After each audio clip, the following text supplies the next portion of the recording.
In my last video, my dear friend George Quinn challenged me to reveal the reason the glass broke.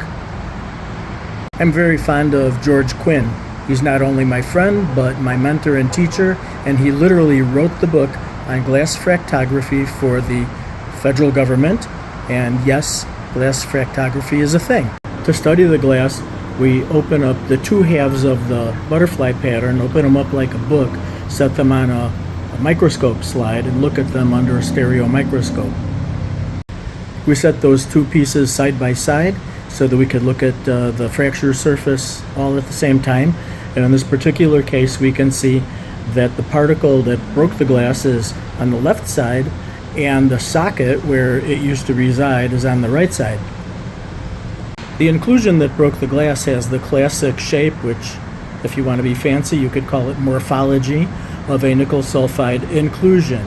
It's spherical or egg-shaped, and it looks somewhat like a golden golf ball.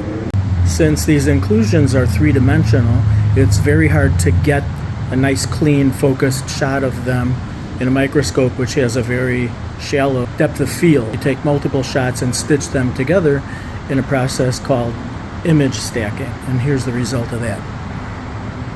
We can even measure the inclusion. This one fits the classic pattern of a nickel sulfide inclusion because its diameter runs between 1/10 and 1/20 of a millimeter. Now let's look at that lonely socket. It's got some information for us to gain also. Not only does the socket have the indentation of our egg-shaped golf ball, but it has fractures that emanate from it violently in all directions from its surface. These are the beginnings of fractures that go racing across the entire pane of glass and break it in an instant. Conclusion from this investigation: the glass was broken by a nickel sulfide inclusion.